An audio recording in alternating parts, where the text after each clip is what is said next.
trouxe Bíblia, abra ela por favor e mantenha ela aberta, no Evangelho de Lucas, capítulo de número 19, Lucas capítulo 19, Lucas 19,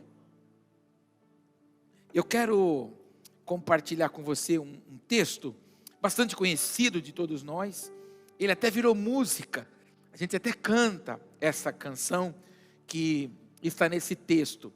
E eu não gosto muito quando acontecem essas coisas. Que coisas?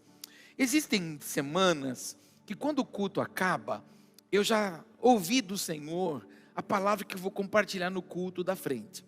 Às vezes no dia seguinte, ou às vezes a nuvem vai mudando, a atmosfera muda, às vezes o Senhor vai alterando algumas coisas. Mas quando Deus se cala, Ele fica quietinho, não me fala nada, eu folheio a Bíblia e as páginas estão em branco, eu não vejo nada escrito, eu fico agoniado, angustiado.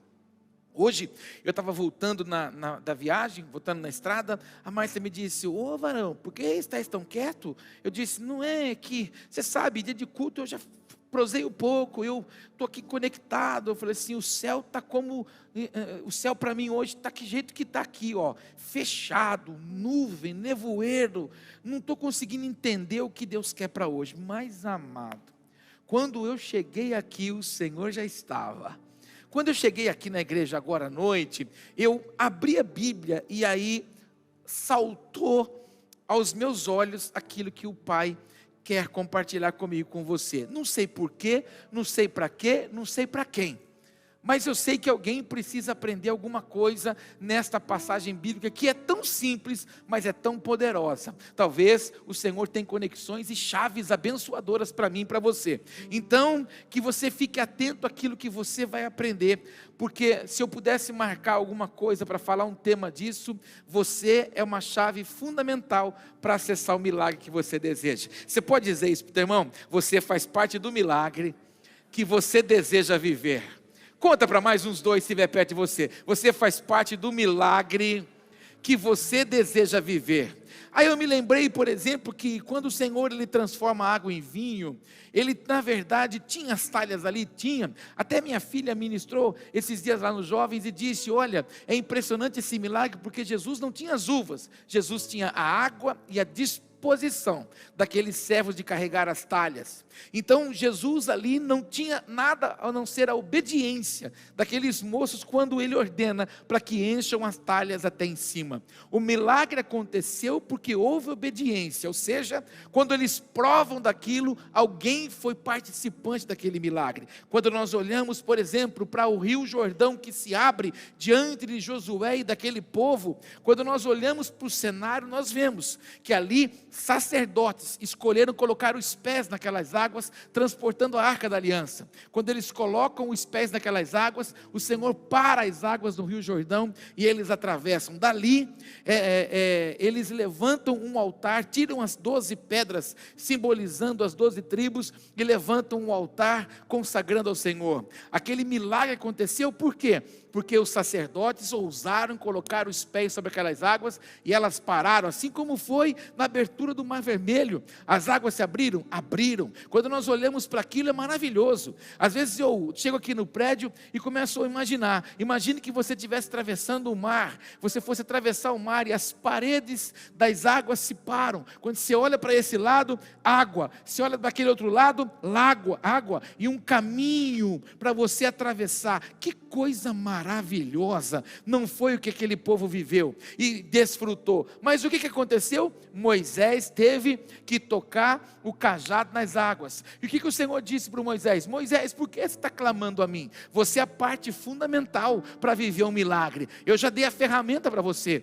Toca o cajado nas águas, toca, a água abriu. Você faz parte do milagre que você deseja viver. Diga para o teu irmão, você faz parte do milagre que você deseja viver.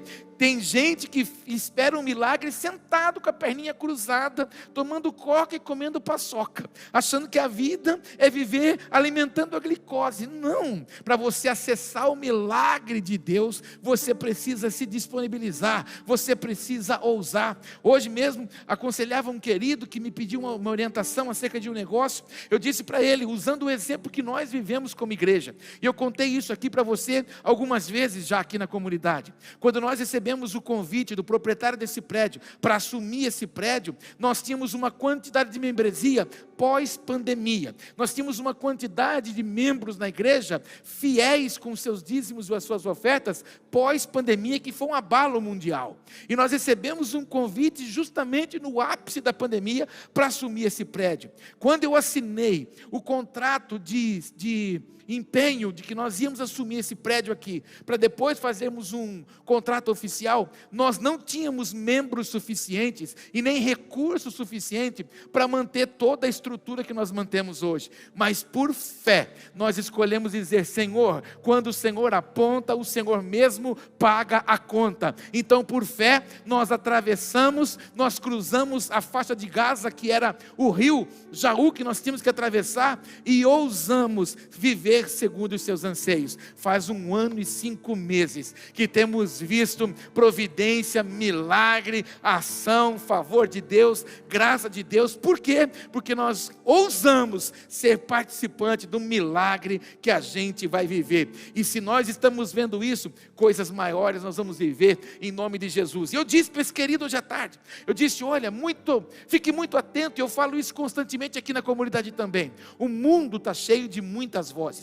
Muitas vozes estão falando ao nosso redor. A voz da internet, a voz da mídia, a voz da reportagem, a voz do jornal, a voz do telejornal, a voz dos incrédulos que andam próximo de você, a voz dos frustrados, dos feridos que não se permitem ser curados. Enfim, tantas vozes estão. Nós não podemos ficar presos nessas vozes, apenas na voz do Senhor. E eu dei para esse querido hoje o exemplo mais clássico que nós temos. Qual é?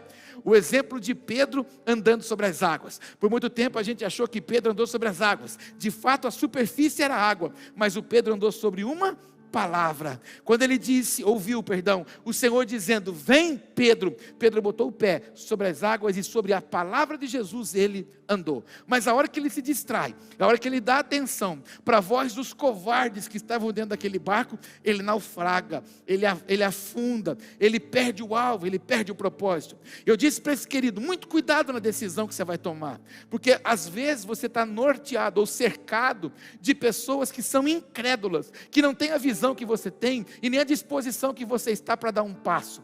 O Pedro tinha disposição para provar o sobrenatural. Quando ele dá um passo e começa a andar, não sei se 1, 2, 3, 5, 1 quilômetro, a Bíblia não fala quanto que ele andou, em metragem que ele andou, ele andou, até o momento em que ele não ouviu a voz dos incrédulos, mas quando ele ouve, ele naufraga.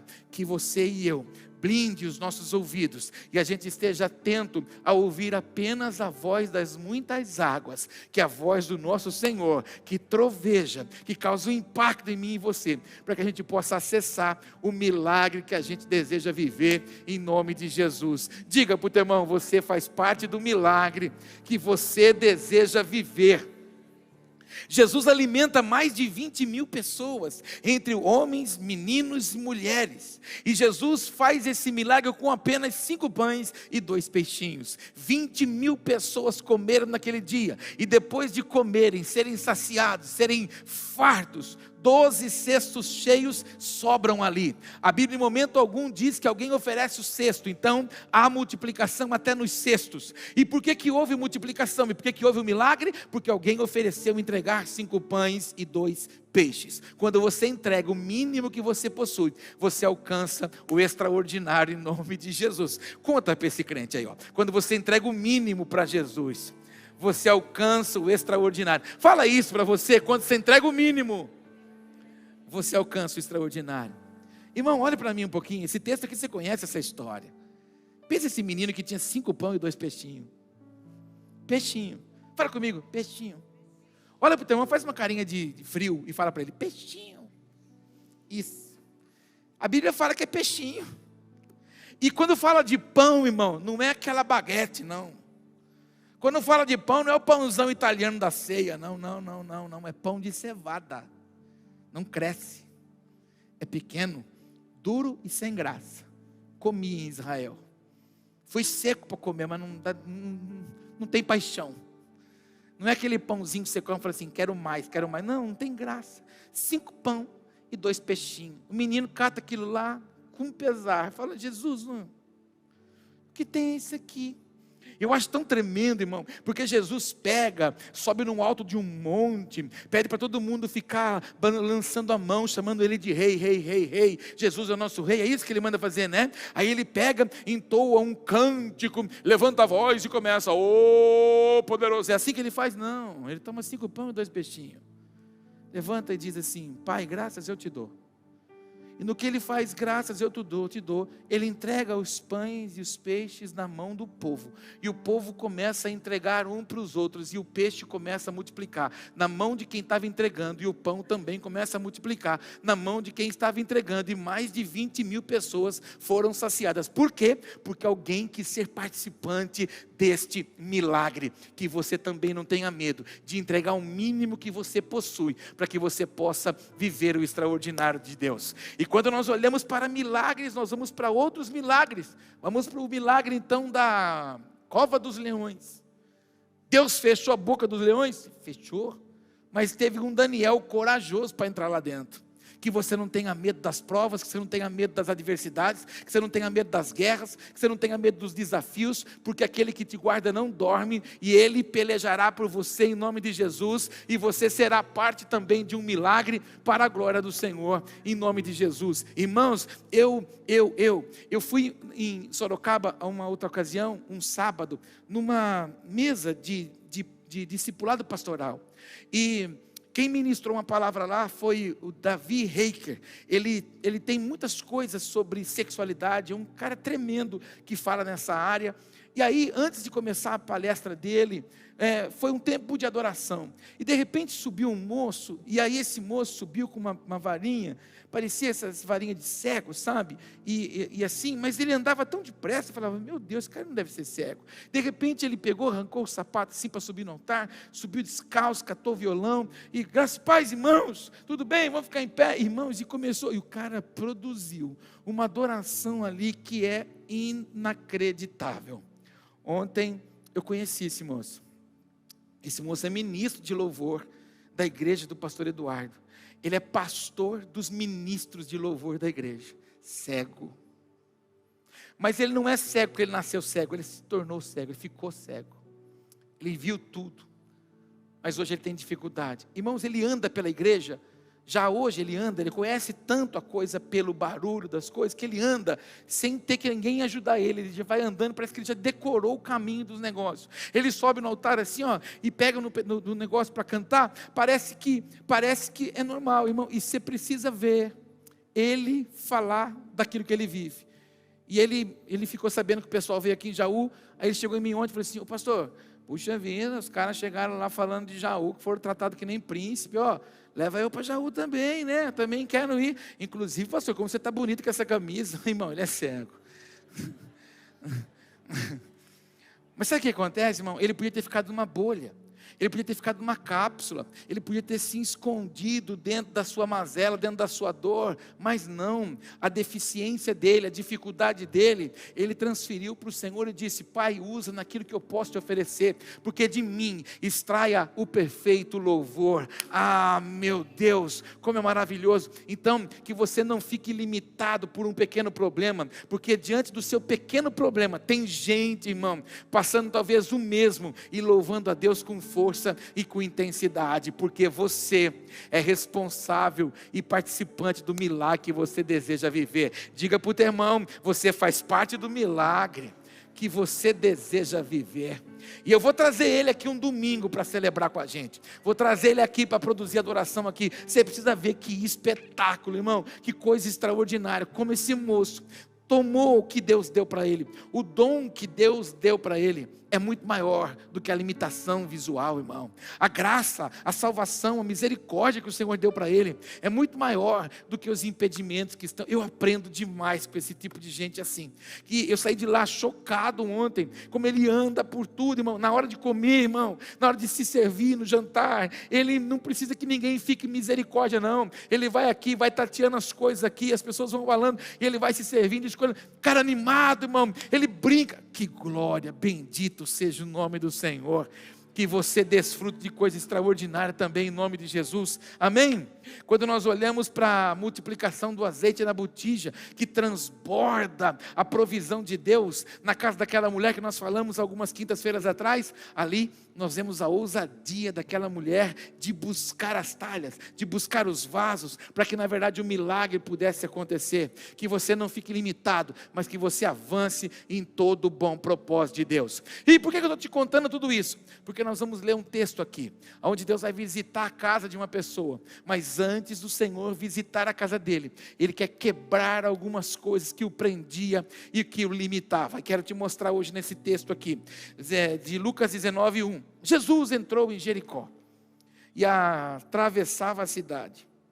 Havia ali um homem rico, fala comigo, rico. Dá uma olhada para o primeiro rico que tiver ao seu lado, fala, rico que nem você. Isso, e deixa eu te contar uma coisa, talvez você não saiba, mas todas as vezes que você vê uma palavra rico na Bíblia, é rico. Não é alguém que comprou em 72 parcelas. É rico, irmão. Tem para rasgar, tem para jogar fora. Você entende, irmão? É tipo o Jó. O Jó era rico. O Jó era mais ou menos o dono da Itapemirim dessa época, por exemplo. Tanto camelo que o homem tinha. O homem era o responsável por transportar tudo no deserto. Era muito rico.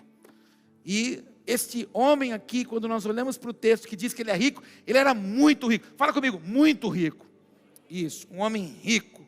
Havia ali um homem rico chamado Zaqueu, chefe dos publicanos. Quem que são os publicanos? Os coletadores de impostos. E por isso, odiados pelas pessoas. Por quê? Porque extorquiam elas. Porque induziam elas a pagar o que não devia, e por causa disso fazia fortuna e fazia riqueza em cima das pessoas. Ele queria ver quem era Jesus, mas sendo de pequena estatura, não o conseguia, por causa da multidão. Assim, correu adiante e subiu numa figueira brava, para vê-lo, pois Jesus ia passar por ali. Quando Jesus chegou àquele lugar, olhou para cima e lhe disse, Zaqueu, desce depressa, quero ficar em sua casa. Então ele desceu rapidamente e o recebeu com alegria. Todo o povo viu isso e começou a se queixar. Olha para o teu irmão e diga assim, povo sempre será povo. Nós somos crentes, mas nós não sabemos lidar muito com a misericórdia. A gente quer que a misericórdia seja sobre nós, mas nós temos dificuldade de ver a misericórdia de Deus na vida dos outros. Você pode ver, de vez em quando você vê Deus fazendo as coisas na vida de alguém, você fala, como é que pode? Não é justo, Deus. Eu não perco um culto. Vou lá toda quinta e tolero aquele pastor que parece que engole uma vitrola. Depois vou de domingo, Senhor. Vou na sala de oração de segunda. Oh, meu Deus do céu. Agora esse aqui chegou ontem na igreja. Olha, o irmãozinho já está felizinho. O pastor está contando até as bênçãos já que está acontecendo na vida desse irmão. Meu Deus, irmão, nós temos dificuldade de agir pela misericórdia. Mas hoje você vai dizer para o irmão, eu amo ver você ser abençoado. Fala para ele, eu amo ver você ser próspero. Fala para ele, eu amo ver a graça de Deus na sua vida. Eu amo. Mas não é o nosso caso. O texto aqui diz que o povo viu e começou a se queixar. Sabe aqueles crentes que põem a mão assim?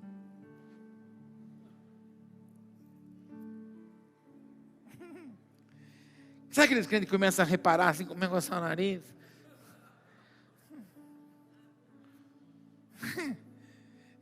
Aí, um murmurador sempre vai achar outro murmurador. Por quê? Porque você aprendeu que os opostos Você aprendeu, mas quando você veio para a igreja, você foi para a clínica e você aprendeu que não é isso. O Espírito comunica. Então, gente ruim anda com gente ruim. Fala para o irmão, nós estamos aqui juntos, fala para ele. Porque nós somos filhos de Deus, Isso. Quando você era gente ruim, você andava com a gente ruim. Você pode ver que depois que você se converteu, os amigos da bebedeira sumiu. Por quê? Porque agora você não faz mais parte daquela tribo. Amém, irmão? Você não é mais a tribo do paragolê lá. Você não é mais da cachaça. Você é agora do Jesus. Amém? Então a negada da linha. Aí eles falam o quê? Não. Dá para andar com isso aí não. Agora só fica ouvindo aquele homem, está fazendo uma lavagem cerebral na cabeça daquele cara lá. Não, meu Deus. Não. Não quero andar. E some tudo. Por quê? Porque agora você anda com Jesus, não é? Você cai fora. Então o Espírito se comunica, mas quando um murmurador quer murmurar, ele acha outro. E murmurador, normalmente, são pessoas feridas que não se deixam tratar. Diga para o teu irmão, murmurador é gente ferida, fala para ele, que não se deixa tratar. Isso, e como ele não quer ser tratado, ele prefere encontrar no outro aquilo que ele não quer nele. Então ele fica reparando em alguém, para ficar acusando. Aqui estava um povo assim. O povo quando vê Jesus dizendo para o Zaqueu, eu vou ir na sua casa, o povo falando, não é possível. Como é que esse Jesus que diz que é o Filho de Deus, como é que esse cara vai agir com misericórdia na vida dessa porcaria? Porque para eles o Zaqueu era uma porcaria. Como é que Jesus vai entrar nesse cara que fica metendo a mão na sacola de todo mundo, extorquindo todo mundo? Está aqui no texto, ó. Todo mundo viu e começou a se queixar. Ele se hospedou na casa de um pecador. Mas como é que Jesus vai entrar na casa dessa desgrama aí? Assim como seus parentes já falaram para você. Ai, crentinho, agora quer dar lição de moral. É assim que eles falam agora. Porque agora eles vão falar alguma coisa, você fala assim, não está amarrado em nome de Jesus. Eu falo, não valia nada. Porque o povo gosta de cutucar a gente assim. Gosta ou não gosta? Gosta. Não tem jeito. Povo sempre será povo. Amém, irmão? Por isso que você nunca pode ser chamado de crente. Você tem que ser chamado de filho. Olha para esse irmão, fala, você não é crente. Fala para ele, você é filho. O que você é? Enche a boca e fala, eu sou filho. De quem? Daquele que fez todas as coisas. Daquele que tem o controle de todas as coisas. Daquele que ama você. Você é filho. E se você é filho, você é herdeiro. Tudo é seu. E muitas vezes a gente se comporta como miserável. Porque a gente na verdade esquece de quem é filho. Porque a gente aprendeu que a riqueza é quantidade. Não, irmão. Riqueza é o padrão que você cria para viver diante dele. Eu conheço gente que tem tanto dinheiro, mas não sabe o que é riqueza.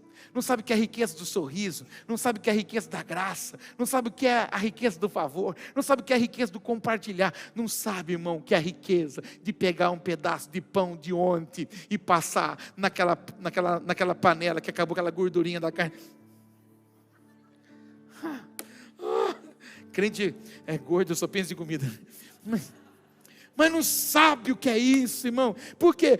Troca o faca e o garfo toda hora de lado. Mas não lambe os dedos. Irmão, não sabe o que é isso, né? Aleluia. Vamos embora, senão vamos mudar o contexto aqui. 8. Mas Zaqueu levantou-se e disse ao Senhor, olha, Senhor, estou dando a metade dos meus bens aos pobres. E se de alguém eu extorquir alguma coisa, devolverei 4 vezes mais. Jesus lhe disse, hoje houve salvação nessa casa. Você pode dizer isso comigo? Hoje houve salvação. Acha alguém assim, faz assim, nessa casa. Isso.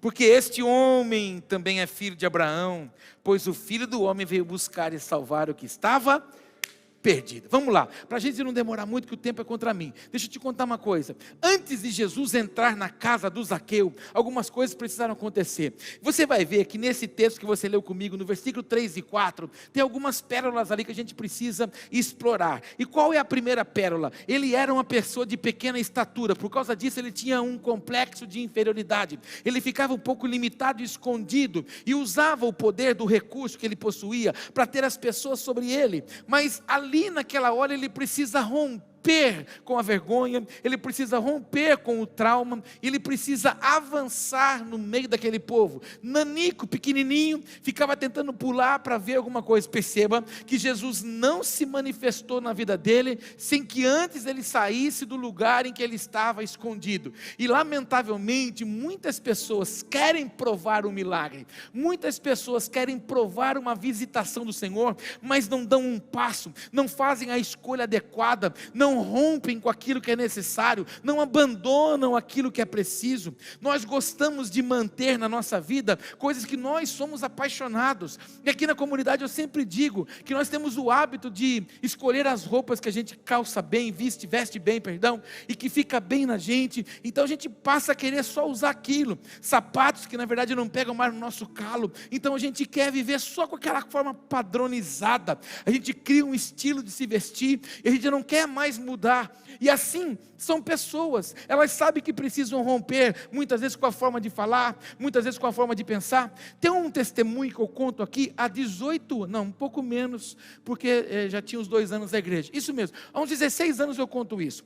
Nós tínhamos um caso de um casal aqui da igreja, que me procurou a gente, muitos anos lá atrás, e disse: pastor, eu preciso de um aconselhamento, porque eu não aguento mais essa praga, eu vou largar dessa desgrama desse meu marido. Eu disse: meu Deus do céu, não existe casamento perdido, né, irmão? A gente precisa tentar. Eu falei: vamos conversar. Aí marcamos para conversar. Aí eu falei: o que é? Eu falei: você não aguenta mais essa praga, pastor. Eu vim aqui hoje destinada a ir embora sem ele, que ele vá não sei aonde, mas eu vou para casa, eu vou ser feliz, porque eu não aguento mais esse homem. Eu disse: nossa, irmão, o que ele fez por você está odiando, você está odiando mais ele do que Satanás, não é? Por que você está brava desse jeito com ele? Ele falou: pastor, porque ele acha que eu sou escrava dele, porque tudo que ele fala comigo, ele fala me dando ordem, ele fala como se ele estivesse num pedestal, me colocando para baixo. E ele olhou para mim e falou assim: nossa, pastor, eu não sei, eu não entendo, porque para ela, tudo ela diz que eu falo assim com agressividade, mas eu falo assim com tanto amor. Mas quando ele falava com tanto amor, ele fazia assim com o dedo: mas eu falo com tanto amor, pastor. Aí eu e a Márcia identificamos que o problema não era outra coisa a não ser o tom e o timbre e a forma de expressão do irmão. Então toda vez que o irmão falava, ele parecia aqueles manos assim do gueto: tá ligado aí no balango? Então ele chegava falando com amor, mas o tom que ele usava era um tom que tratava ela como se ela fosse alguém desprezível. Aí nós fizemos um combinado. Eu já contei isso aqui diversas vezes. Eu falei para ele assim: então vocês vão para casa. Não, pastor, essa coisa vai ficar por aqui hoje. Eu falei: não, vamos fazer o seguinte, não pode acabar assim, precisamos orar, não podemos deixar o Satanás vencer. Enfim, fui contando toda a história, aconselhamento, né, irmão? Aí eu disse: não, vamos fazer o seguinte, vamos fazer uma dinâmica. Ela falou: qual é? Eu falei: toda vez que ele falar com um tom elevado, você vai dar 3 croques na cabeça dele. 3 croquinhos. Amém, irmãzinha? Não sei se eu vou. Não, irmã, faça isso. Precisamos prevalecer, precisa vencer. Assim o irmão vai entender, ele vai corrigir. Sabe, irmã, porque para você, o que da forma como ele está falando, está agressivo, mas para ele não consegue compreender. Eu fui tentando mostrar para ele a linguagem corporal. Até que ela começou a discernir. Ela falou assim: tá bom então, amanhã a gente volta. Eu falei: não, é uma semana. Semana que vem, campanha de 7 dias, mano. 7 dias. Isso aqui é uma semana, você volta aqui para nós ver como é que funciona o negócio. Irmão, uma semana depois o irmão chegou com a cabeça cheia de hematoma, até manco, de tanta batida que ele recebeu na cabeça. Mas a partir daquele dia, ele nunca mais levantou a mão e ele desceu à altura da voz, justamente para poder tratar a esposa dele com carinho. Sabe por quê? Porque muitas vezes a gente não tem noção de algumas coisas que a gente está armazenando por causa do histórico que a gente tem ou daquilo que a gente recebeu, e a gente acaba transferindo para os outros as marcas que estão sobre nós do nosso passado. E a gente precisa se largar a mão disso, e tem muita gente que gosta de cultivar isso. Eu sempre digo isso, a maior dificuldade das pessoas hoje de acessarem o melhor de Deus é porque elas não querem abandonar aquilo que lhe faz mal. Elas querem ter as suas próprias verdades, não querendo viver segundo a verdade da palavra. Por isso que eu estou vivendo com você aos domingos uma série do bem ou de Deus, porque o nosso inimigo milita sobre nós para nós vivermos assim. Não é bem assim, não. O nosso proceder, o nosso falar, profetiza mais, abriu o culto hoje aqui dizendo com o que nós temos feito parceria. E muitas vezes nós fazemos parceria com os nossos, não, porque eu penso assim. Se o seu pensar não estiver na palavra, não vale nada.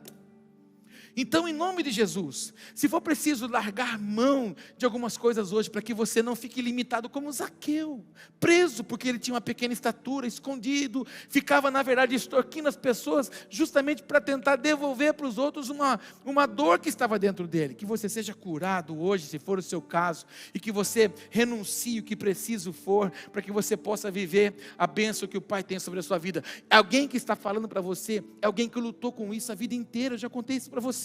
E não tenho vergonha de contar, eu lutei minha vida inteira contra a obesidade, e amado, eu tinha vergonha de entrar nas lojas, eu tinha vergonha de me expressar em público, justamente porque os meus amigos, os meus colegas de escola me chamavam de baleia, de rolha de poço. A vida inteira eu escutei isso, a vida inteira eu tentei me esconder, até que quando na verdade o Senhor, Ele se apresentou e se revelou a mim, então na minha fraqueza, Ele levantou o meu ministério. Assim você vai viver também, aonde você é fraco, Deus vai te fazer forte, vai te encher de autoridade, para que você possa estender as mãos e tirar pessoas do lamaçal, em nome de Jesus. Vejo uma obra como na vida de Zaqueu sobre a sua hoje, em nome de Jesus. Olha para o teu irmão e diga para ele: vença os traumas hoje. Fala para ele todos os complexos. Isso. Segunda coisa que eu vejo aqui nesse texto, a pequena estatura, e ele também tinha uma dificuldade de viver com a multidão, porque toda a multidão odiava ele. Então, por causa da multidão, ele acha um lugar para subir. Ele acha um lugar para tentar superar a dificuldade. A multidão odiava Zaqueu. E Zaqueu usufruía do que ele tinha e tentava trazer as pessoas para próximo dele. A multidão oprimia Zaqueu. Entenda que Jesus não se apresenta a ele enquanto ele não rompe com o trauma, enquanto ele não encara a multidão de uma outra forma. E aí o que ele faz? Aí ele vai procurar um lugar elevado, para na verdade estar em destaque. Ali ele vai mostrar o quanto orgulhoso ele era, porque ele precisava estar acima de todos, irmãos. E quando você olha para esse texto, principalmente neste evangelho aqui, algumas traduções diz apenas figueira. Essa aqui diz figueira brava, porque é uma figueira com espinhos, mas espinhos grandes. Então, como o texto diz que Zaqueu foi depressa subindo para ver Jesus, eu imagino que ele subiu desesperadamente, irmãos, e aquele negócio foi para subir. E pensa, irmão, que era aqueles espinhos. Ali no jardim do campo central, tinha umas tamareiras lá, e quando a gente ia cortar, ele lembra, Rosana, cada espetada que aquele negócio dava, eu fico imaginando aqui. E é tão interessante, irmão, que Zaqueu acabou de subir, Zaqueu acabou de sentar no alto da figueira. Jesus chega, e Jesus fala o que para ele? Desce. Jesus era muito sem graça. Irmãos, é impressionante que quando você olha para o texto é muito claro, no versículo de número 5, eu vou pedir para eles colocarem o versículo 5 para mim, que a gente leu. Quando Jesus chegou àquele lugar, olhou para cima, Jesus viu Zaqueu lá. Esse é o nosso problema. A gente acha que ele nunca está olhando, a gente acha que ele nunca está vendo, e por isso a gente se descabela em gritar nas nossas orações. Se Ele é Pai, Ele te conhece de perto, sabe o que você precisa. Havia um propósito para mudar a história daquele homem, Mas enquanto aquele homem não joga para fora algumas coisas que estavam dentro dele, Jesus não chega ali, não se apresenta ali. Primeira coisa que Jesus trata nele é: desce do patamar do orgulho. Desce aqui, porque hoje me faz bem entrar na sua casa. Você escolheu curar aquilo que te aprisionava aí dentro. A cura do Zaqueu não está quando ele devolve o que ele roubava, o que ele extorquia. A cura do Zaqueu está quando ele reconhece as mazelas que estavam dentro dele. É por isso que Jesus disse: agora eu posso entrar na sua casa. E a minha palavra hoje não é para te contar a história do Zaqueu, é para te contar a sua muitas vezes. Porque às vezes você canta: entra na minha casa, entra na minha vida, canta, chora. E aí você às vezes não vê ele agindo. Por quê? Porque existem umas coisinhas que impedem a passagem dele. O cenário não está apto para ele poder repousar. A casa não está adornada, não está limpa. A casa não está propícia para você receber a visita. E é por isso que ele não pode visitar. Então muitas vezes, e é por isso que eu estou falando que você é parte fundamental no milagre que você deseja viver. Se você não age, o milagre não vai romper. Haveria alguma coisa demasiadamente impossível para Deus? Não. Mas todos aqueles que provaram do impossível se moveram. Ninguém ficou estagnado. Ninguém ficou sem fazer nada. Todo mundo teve que fazer alguma coisa. Quando nós olhamos para a vida do Naamã, que era um homem leproso, que tinha uma posição, que tinha um belo cavalo, que tinha uma grande roupa, quando ele chegava em casa, tinha a realidade. Quando ele tirava a roupa, quando ele ia para o banho, ali ele via que ele era um homem leproso. Enquanto estava de roupa, tinha fama, honra. Mas ali, no seu nu, ele via que ele era um homem leproso. O seu corpo definhava, cheirava mal. Mas para que ele pudesse provar o milagre, primeiro, ele teve que quebrar o orgulho e ouvir uma menina que era serva na casa dele. Ela disse: se você conhecer o profeta que tem em Israel, a sua vida vai ser mudada. E a palavra estava dentro da... fala isso para o teu irmão: a palavra estava dentro de casa. Conta para você agora: a palavra estava dentro de casa. Isso, às vezes a gente fica procurando alguma coisa que ele já disse. Se você conhecer o profeta que tem em Israel, vai mudar. Quando ele visita o profeta, ele quer extorquir o profeta. E o profeta diz para ele: vai lá mergulhar no Rio Jordão. Sujo, sujo. Rio Jaú é água cristalina. Ele falou assim: o quê? Eu não. Os seus servos o orientam. Ouve o profeta. E o Senhor disse para ele o que através do profeta? Mergulha lá 7 vezes. A cura veio quando? Na última vez, para ver se ele era obediente. Então ele foi fundamental para o milagre. Ninguém ficou paralisado. Então, deixa eu te contar uma coisa e eu vou encerrar. Fala aleluia. A gente não é bom para falar de nós mesmos. Para falar de nós é cartão de visita. Eis-me aqui, Paulo de Pierre. Ô pastor da Ventos. Mas a gente não fala nossos defeitos, que eu ronco para valer, que eu babo no travesseiro. A gente não fala. Então, a gente tem dificuldade para falar de nós mesmos. A gente só gosta de contar as virtudes. O que dói a gente não gosta, o que não está certo a gente não gosta. E eu estou te convidando hoje para você receber uma visitação na sua casa. Talvez a visitação que você espera há anos. A visitação que você busca. Zaqueu, hoje me faz bem repousar na sua casa.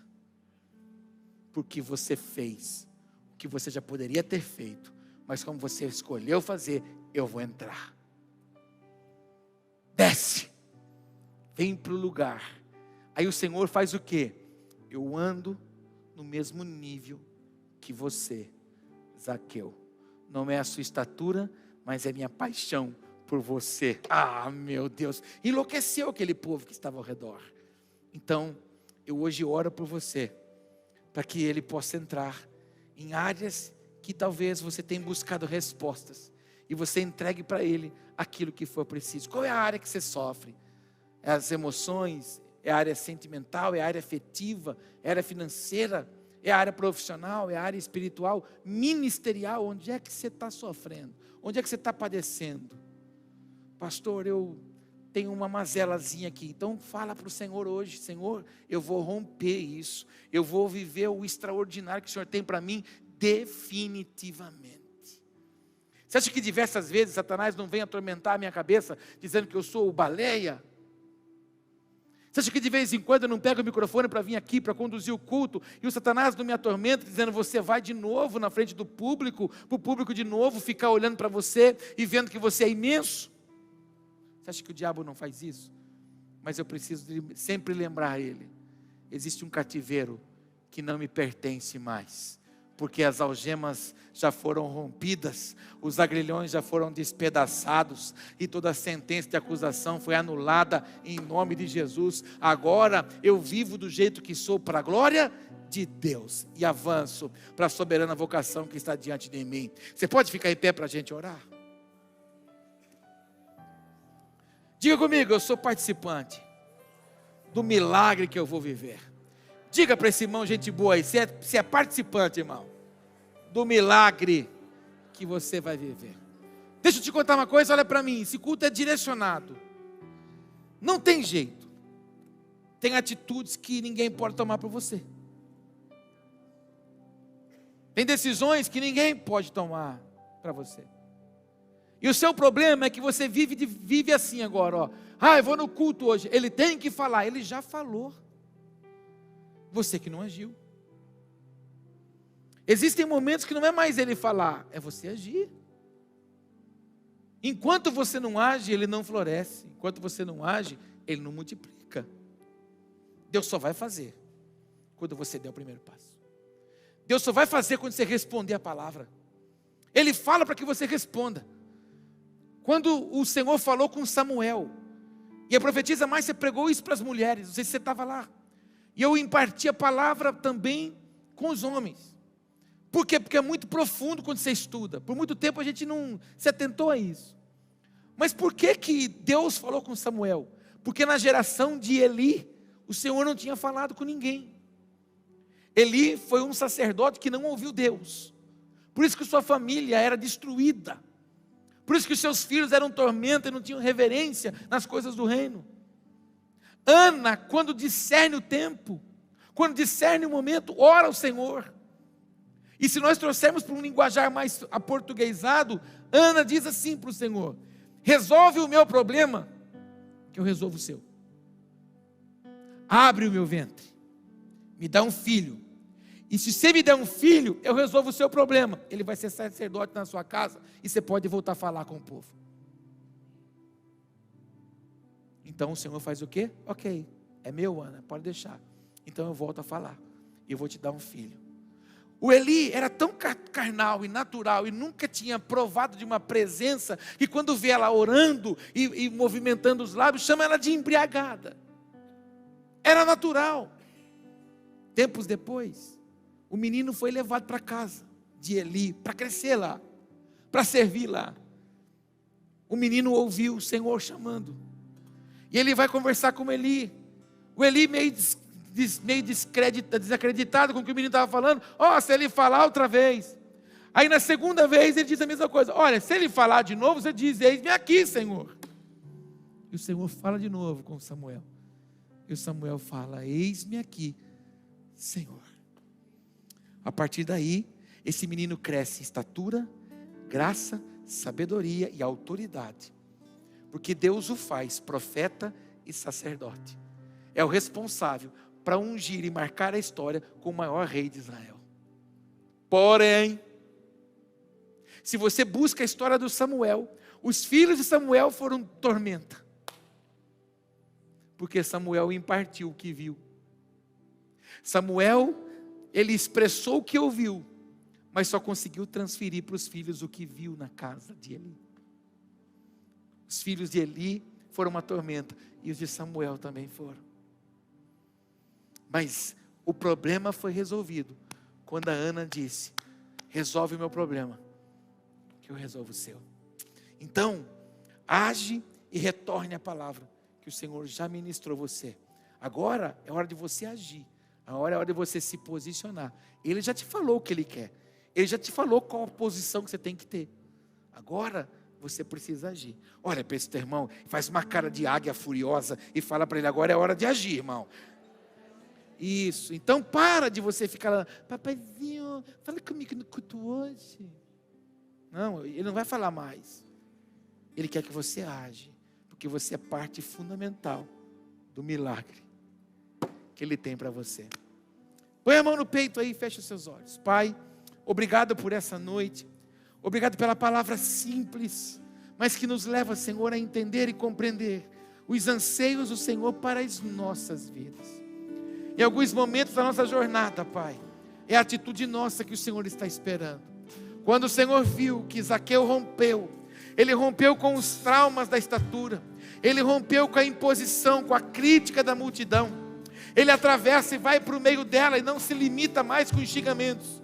Ele sobe, Senhor, naquela figueira brava, dizendo: Senhor, eu preciso te ver.